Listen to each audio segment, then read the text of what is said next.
20대 국회 개원식이 지난 13일 열렸습니다. 이번에도 지각 출범이긴 했지만 역대 국회 개원일과 비교하면 가장 신속하게 원구성을 마무리하는 기록도 세웠습니다. 선서. 개원식에 참석한 20대 국회의원들은 상당수가 소속당의 상징색으로 옷을 차려입었습니다. 국회법에 정해져 있는 의원 선서로 의정활동을 시작했습니다. 여소야대 3당 체제 속에서 닫히오른 20대 국회의 화두는 통합과 협치입니다. 20대 국회는 갈등, 차별, 분열, 불공정의 고리를 끊고 국민 통합의 용광로가 되어야 합니다. 연설에 나선 박근혜 대통령은 20대 국회와 적극적으로 소통하고 협력하겠다고 약속했습니다. 3당 대표와의 회담을 정례화하고 국정 운영의 동반자로서 국회를 존중하며 국민과 함께 선진 대한민국으로 가는 길을 마련할 것입니다. 개원식이 끝나고 나선 상임위원장 18명을 선출하는 것으로 원구성을 마무리했습니다.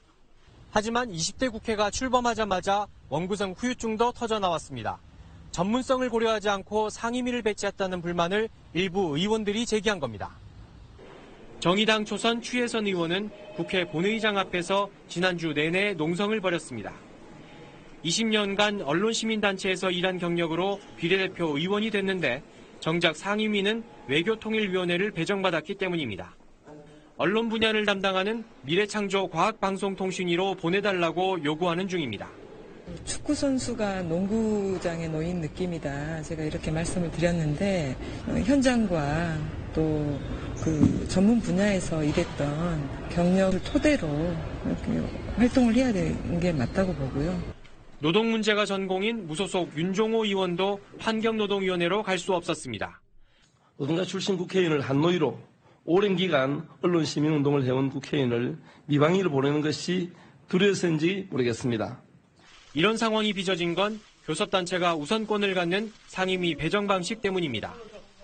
인기 있는 상임위에 정원을 많게 배정해 교섭단체 의원들이 나눠 차지하니까 비인기 상임위는 정원이 상대적으로 적습니다. 그러다 보니 비교섭단체 소속이나 무소속 의원은 비인기 상임위조차 몇 안 되는 자리를 놓고 경쟁하다가 전공과 무관한 곳으로 밀려납니다.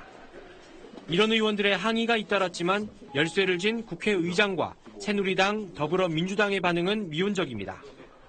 의원 300명 모두 원하는 상임위를 배정받는 건 현실적으로 어려울 수 있습니다. 하지만 이런 잘못된 관행으로 날카로운 질의는 못하고 호통만 치는 의원들만 이번에도 양산되지 않을까 우려의 목소리가 나오고 있습니다. 20대 국회가 개원하자마자 개헌론이 부상했습니다. 개헌론에 불을 먼저 지핀 건 정세균 국회의장이었습니다.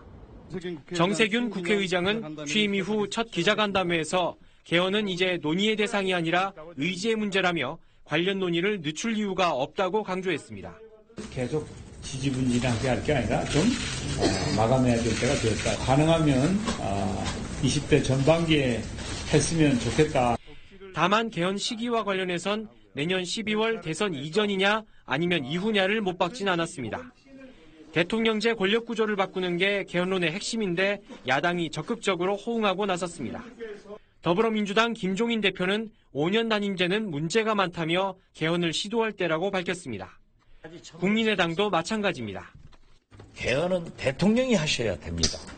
박근혜 대통령도 사실상 공약했잖아요. 개헌하자. 청와대와 여당 지도부는 개헌 논의에 부정적이지만 일부 친박 의원들까지 개헌 찬성 의사를 밝혔습니다.